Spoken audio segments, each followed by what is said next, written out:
আজকে আমরা এমন একটা সময় বাংলাদেশে বাস করছি যেটা সত্যি আমাদের জন্য খুব দুঃখজনক। মেয়েরা অনেকেই স্লোগান দিয়েছে আমাকে বিদায় দেওয়ার জন্য। আমার বিদায়ের পরে আজকে বাংলাদেশে কি অবস্থাটা আপনারা দেখেন। আজকে মেয়েদের সম্মান নাই। মাইকিং করে বলা হয় মেয়েরা বাজারে যেতে পারবে না।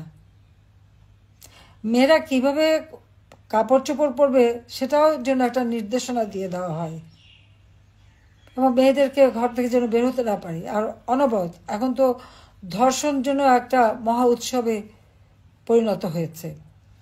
যখন আওয়ামী লীগ ক্ষমতায় ছিল এরকম ইপটিজিং বা ধর্ষণ যেটা যখন হলো তখন সঙ্গে সঙ্গে আমি আইন করে দিয়েছিলাম। এমনকি যে ধর্ষক তার পরিচয়টাই যেন প্রচার হয় ও তার ক্যাপিটাল পানিশমেন্ট যাতে হয় সেভাবে আইন করে দিয়েছি। কিন্তু এই 2024 সালের আগস্ট মাসের 5ই আগস্টের পর থেকে আজকে কি অবস্থা বাংলাদেশে? মেয়েদের সব অধিকার একে একে কেড়ে নেওয়ার চেষ্টা বাস করছে, যেটা সত্যি আমাদের জন্য খুব দুঃখজনক। হাটে ঘাটে মাঠে মেয়েদেরকে অনবরত লাঞ্ছিত করা হচ্ছে। ক্ষমতা এসেছে একজন সুদখোর জঙ্গি নেতা ইউনূস, তার আমলে তো কেউ আন্দোলন করতেই পারছে না। 7 জুলাই থেকে 14 জুলাই পর্যন্ত আমাদের ছেলেমেয়েরা যে আন্দোলন করেছে বা 15 জুলাই পর্যন্ত আন্দোলন করেছে, কই তাদের উপরে টিয়ার গ্যাস মারা, সাউন্ড গ্রেনেড মারা আমরা তো কিছুই করিনি। অথচ এখন মহিলা শিক্ষক বাচ্চা নিয়ে আছে, তার উপরে গরম পানি মারা হচ্ছে, তাকে গ্রেপ্তার করা হচ্ছে। মেয়েদের কাপড় চোপড় ছেড়ে শালীনতা নষ্ট করা হচ্ছে, ওড়না টেনে নিয়ে যাওয়া হচ্ছে। এই ধরনের অনাচার কিন্তু চলছে। মাদ্রাসার শিক্ষকরা আন্দোলন করেছে, তাদের উপরে হামলা, 2 জন মারা গেছে, সেটা লাশ গুম করে ফেলা হয়েছে। গার্মেন্টসের মহিলা শ্রমিকরা আন্দোলন করতে গেছে, সেখানেও তাদেরকে হত্যা করা হয়েছে এবং তাদের উপরে চড়া হয়েছে। এখন সাথে সাথে তাদের উপরে নির্যাতন। ছাত্ররা আন্দোলন করে, সেখানেও নির্যাতন। আজকে আমাকে কেউ স্বৈরাচার বলে, তাহলে আপনারা বিচার করে দেখেন তো স্বৈরাচারটা কে? আমি তো সহনশীলতা দেখিয়েছি, আন্দোলন করেছে, সংগ্রাম করেছে, আমরা সহনশীলতা দেখেছি, আলোচনা করেছি, ছাত্রদের সব দাবি মেনে নিয়েছি। দাবি মানার পরেও তাদের এক দফা। অর্থাৎ আমি আর রেহানা 15 আগস্ট তো আমরা 2 বোন বেঁচে গিয়েছিলাম, কাজে আমাদের হত্যা না করা পর্যন্ত মনে হয় তাদের শান্তি ছিল না। কিন্তু রাখে আল্লাহ মারে কে, এটাই তো আমার জীবনে বাস্তবতা। গ্রেনেড হামলা, গুলি, বোমা, অনেক কিছুই তো বাংলাদেশের মাটিতে ফিরে আসার পর থেকে, সে 81 সালে আসার পর থেকেই তো আমাকে এর মুখোমুখি হতে হয়েছে। জানি না আল্লাহ রাব্বুল আলামিন বারবার বাঁচিয়ে দিয়েছেন, তথা বাংলাদেশের মানুষের জন্য কিছু ভালো কাজ করার জন্যই তিনি এবারেও আমাদেরকে রক্ষা করলেন। কিন্তু আমি যেখানেই থাকি, যত দূরেই থাকি, আমার মনটা বাংলাদেশেই আছে। আর আমাদের নারী সমাজ আজকে যেভাবে নির্যাতিত নিগৃহীত হচ্ছে, আমি তার নিন্দা জানাই। এবং এই ডক্টর ইউনূস এ তো রাষ্ট্র চালাতে সম্পূর্ণ ব্যর্থ, রাষ্ট্র পরিচালনা ব্যর্থ। তিনি নারীর ক্ষমতায়নের কথা খুবই বলেন, দারিদ্র্য বিমোচনের কথা বলেন, কিন্তু কতটুকু দারিদ্র্য বিমোচন করতে পেরেছে? আজকে বাংলাদেশে যে দারিদ্র্য বিমোচন হয়েছে, সেই 41 ভাগ থেকে 18 ভাগে নামিয়ে আনা, সেটা কে এনেছে? আওয়ামী লীগ সরকার ক্ষমতা আসার পর এই দারিদ্র্য বিমোচন হয়েছে। হতদরিদ্রের সংখ্যা ছিল 25.1 ভাগ, আমরা তা 5.6 ভাগে নামিয়ে নিয়েছিলাম। এবং আমার লক্ষ্য ছিল যে বাংলাদেশের একটি মানুষও ভূমিহীন গৃহহীন থাকবে না।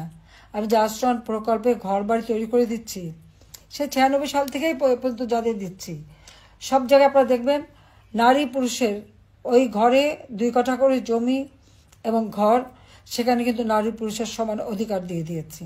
এবং যদি কোনো সময় বৈবাহিক জীবনে কোনো সমস্যা দেখা দেয়, তাহলে ওই বাড়ির মালিক কিন্তু ওই নারীরাই হবে, আমি সেটাও নিশ্চিত করে দিয়েছি। অর্থাৎ আমার দেশের নারীরা তারা নিরাপদে থাকুক, তারা নিজেদের জীবন জীবিকা যথাযথভাবে করতে পারুক, সবসময় সেই চেষ্টায় আমি করে গেছি, সেই পদক্ষেপই আমি নিয়েছি। এবং যা বলতে গেলে আমার মায়ের কাছ থেকে শেখা। একটা সমাজের 2টি অঙ্গ নারী পুরুষ সমানভাবে যদি এগিয়ে না যায়, তাহলে সে দেশ কখনো উন্নত হতে পারে না। আমরা আমরা দুপায়ে চলি, আমার এক পা যদি খোঁড়া থাকে তা তো আমাকে খুঁড়িয়ে খুঁড়িয়ে চলতে হবে। আর সমাজেও সেই অবস্থাটা।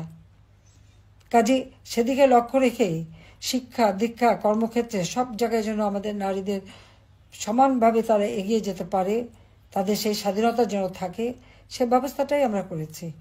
কমিউনিটি ক্লিনিকে সেখানে কিন্তু সবথেকে বেশি মেয়েরা চাকরি পায়।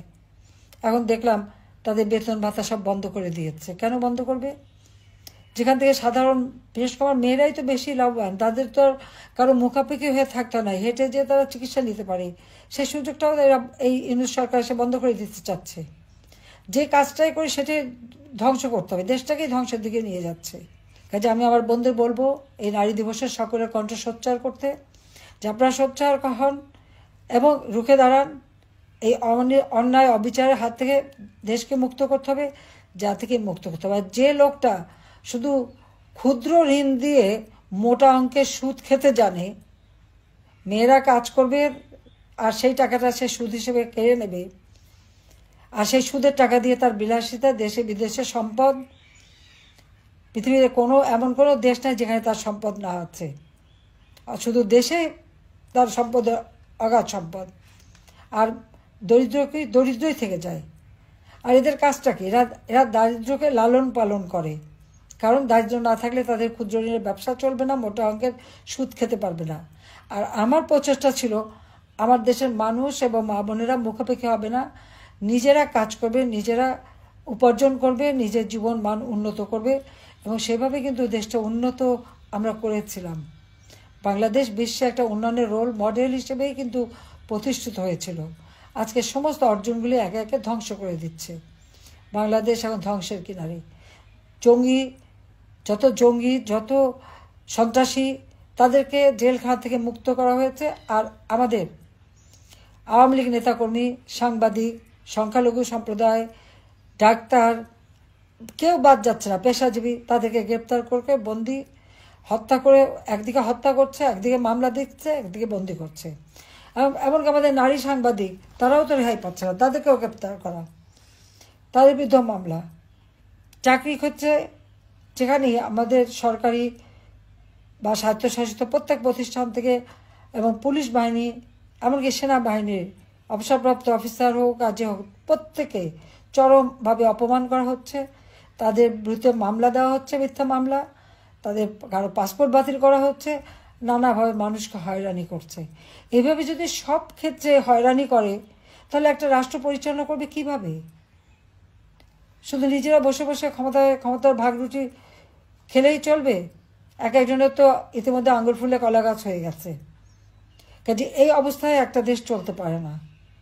কাজে আমাদের আজকে বোনেরাও, নারী সমাজকেও রুখে দাঁড়াতে হবে এবং সকলকে সাথে এগিয়ে যেতে হবে, যাতে করে এই বাংলাদেশটা, আমরা এই দেশের যে স্বাধীনতা অর্জন করেছি, আমাদের স্বাধীনতা সংগ্রামে নারী পুরুষ নির্বিশেষে সবাই কাঁধে কাঁধ মিলিয়ে কিন্তু রণক্ষেত্র থেকে শুরু করে সব জায়গায় সমানভাবে কাজ করে গেছে। কাজে এই দেশ আমরা লাখো শহীদের রক্তের বিনিময়ে অর্জন করেছি। জাতির পিতা বঙ্গবন্ধু শেখ মুজিব আমাদের স্বাধীনতা দিয়ে গেছেন। কাজে এই স্বাধীনতা এবং বাংলাদেশের অর্থনৈতিক অগ্রযাত্রা বারবার যারা ব্যাহত করছে, সেই সুদখোর জঙ্গি শাসক ইউনূস এর হাত থেকে দেশকে রক্ষা করতে হবে, নারী জাতির সম্ভ্রম রক্ষা করতে হবে, নারী জাতিকে রক্ষা করতে হবে এবং দেশকে এগিয়ে নিয়ে যেতে হবে। সবাই ভালো থাকেন, সুস্থ থাকেন এবং রমজান মোবারকবাদ জানাচ্ছি, আগাম ঈদের শুভেচ্ছা জানাচ্ছি। সবাইকে আমার আন্তরিক ধন্যবাদ। জয় বাংলা, জয় বঙ্গবন্ধু, বাংলাদেশ চিরজীবী হোক।